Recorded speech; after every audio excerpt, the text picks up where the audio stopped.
एक डरावनी पुरानी गुड़िया, जिसकी नीली चमकती आंखें, सफेद बाल और लाल कोट है, गांव के एक अंधेरे कमरे में अकेली बैठी है।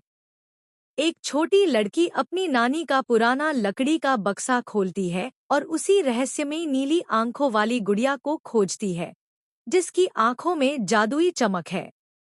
रात को उसकी छोटी बहन डर के मारे जमीन पर बैठी चिल्ला रही है, उसने मेरी उंगलियां तोड़ दी।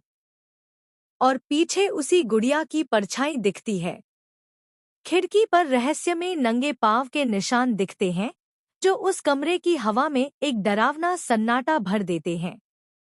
गुड़िया एक कोने में बैठे हुए अपने चमकते नीली आंखों से घूर रही है और उसके होठों पर एक हल्की सी डरावनी मुस्कान है। हॉलवे में खड़ी लड़की अपने कमरे से आ रही भूतिया लोरी की आवाजें सुनती है, जो धीरे धीरे डर को बढ़ाती हैं। एक पुराना मंदिर, जहां गुड़िया हवा में उड़ रही है और उसके चारों ओर काला धुआं बन रहा है और वह गुस्से से बोल रही है। एक बूढ़ा पुजारी उस पर गंगाजल छिड़क रहा है और मंत्र पढ़ रहा है, जिससे गुड़िया चीखते हुए पिघलने लगती है। उसकी लाल आंखें और डरावना चेहरा और भी भयानक हो जाता है। एक पुराने समय का दृश्य, जहां मायूसी से भरी माया नाम की बच्ची कुएं के पास अकेली बैठी है और वही गुड़िया उसके पास है।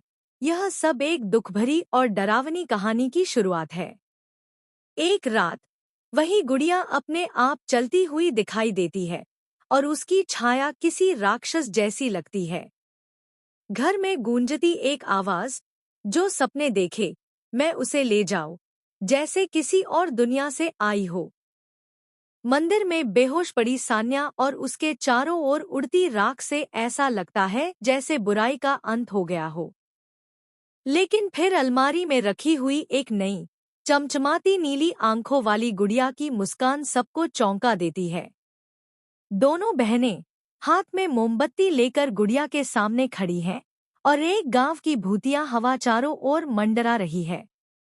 अंत में गुड़िया का क्लोजअप दिखता है। उसकी नीली आंखें अचानक झपकती हैं और कान में धीमी आवाज आती है, अब तुम्हारी बारी है।